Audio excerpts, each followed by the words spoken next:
వచ్చేసింది ఆది శ్రావణం షాపింగ్ అంతటికి అతిపెద్ద కేజీ సేల్ తో పాటు up to 61% of 1+1 offers, combo offers ఇంకా మరెన్నో. CMR shopping mall. కాంగ్రెస్ పార్టీలో కంట్రోల్ వార్ పీక్ లెవెల్ కు చేరింది. ఓవైపు హైకమాండ్, మరోవైపు ముఖ్య నేత మధ్య ఆధిపత్య పోరు ఆసక్తికరంగా సాగుతోంది. హైకమాండ్ను కాదని ముఖ్య నేత సొంత ఏజెండా అమలు చేస్తున్నాడని ఏఐసీసీ పెద్దలకు నివేదిక అందినట్లు తెలుస్తోంది. దీంతో అప్రమత్తమైన ఏఐసీసీ ఆపరేషన్ తెలంగాణ కాంగ్రెస్ను మొదలుపెట్టిందనే ప్రచారం జరుగుతున్నది.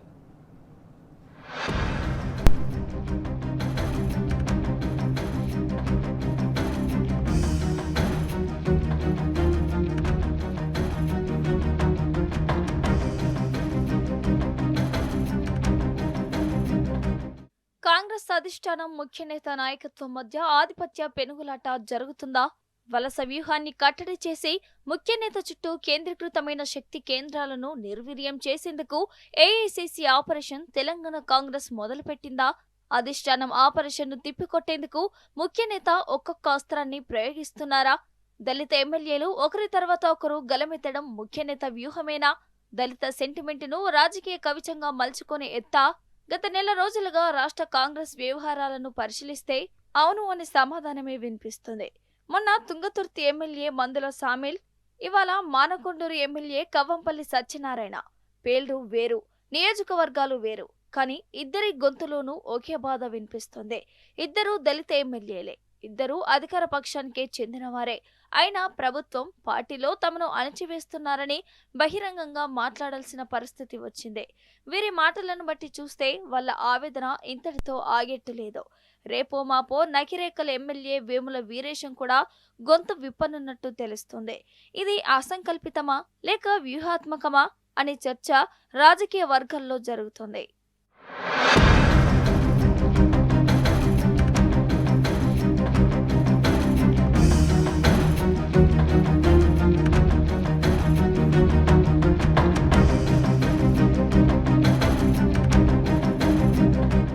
తెలంగాణ కాంగ్రెస్ లో వలస నేతలు క్రమంగా ప్రత్యామ్నాయ అధికార కేంద్రంగా ఎదుగుతున్నారని, సొంత ఎజెండా అమలు చేస్తున్నారనే సంకేతాలు ఢిల్లీ కాంగ్రెస్ ను కలవరపెడుతున్నాయి.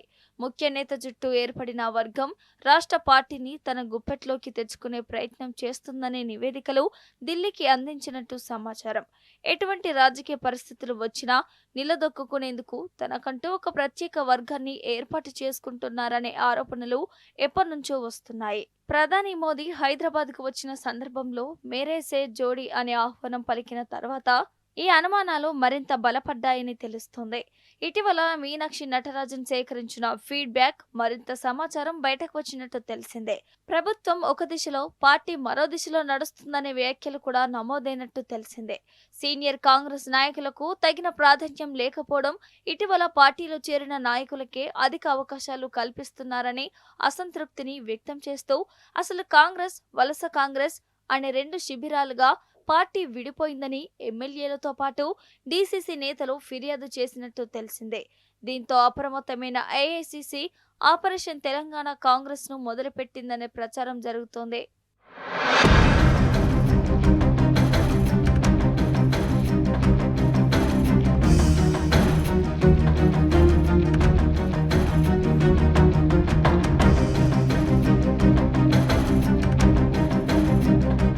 ఇప్పుడే నేరుగా ముఖ్య నేతను కదిలించకుండా పార్టీ మీద ఆయన పట్టు సడలేలా చుట్టూ ఉన్న అధికారాన్ని కొంత వికేంద్రీకరించి అధిష్టానం తన పట్టు బిగించడమే లక్ష్యంగా ఆపరేషన్ మొదలుపెట్టినట్టు కాంగ్రెస్ వర్గాల్లో చర్చ జరుగుతోంది.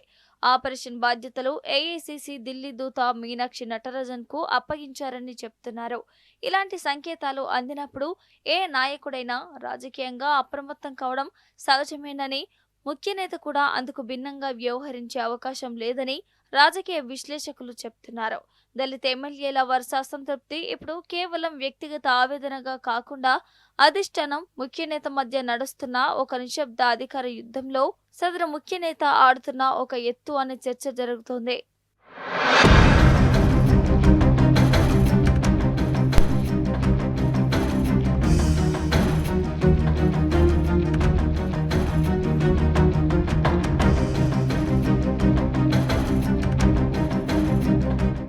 దళిత ఎమ్మెల్యేలంతా తమ ఫిర్యాదులు అభ్యంతరాలతో డిప్యూటీ సీఎం బట్టి విక్రమార్కను ఆశ్రయిస్తూ ఉండటం కూడా రాజకీయ వర్గాల్లో ఆసక్తికర చర్చకు దారితీస్తుంది. ఇప్పటికే సీఎం, డిప్యూటీ సీఎం మధ్య అధికార సమతూకంపై అధిష్టానం స్థాయిలో చర్చ జరుగుతున్న నేపథ్యంలో దళిత ఎమ్మెల్యేలు పనిగట్టుకొని ఆయన వద్దకు వెళ్లడం ఆసక్తికరంగా మారింది. అధిష్టానం గురి తనపైన ఉందని గ్రహించిన ముఖ్య నేత దాన్ని పక్కదారి పట్టించేందుకే దళిత ఎమ్మెల్యేలను ఎగదోసే వ్యూహాన్ని అమల్లోకి తెచ్చారనే ప్రచారం జరుగుతుంది. ప్రస్తుతం అధిష్టానం దృష్టి ముఖ్య నేత వర్సెస్ పార్టీ అనే ఫ్రేమ్లో ఉందని, దాన్ని పార్టీ వర్సెస్ దళిత ఎమ్మెల్యేలు అనే కొత్త ఫ్రేమ్లో పొందుపరిచే ప్రయత్నమే చర్చ జరుగుతోంది.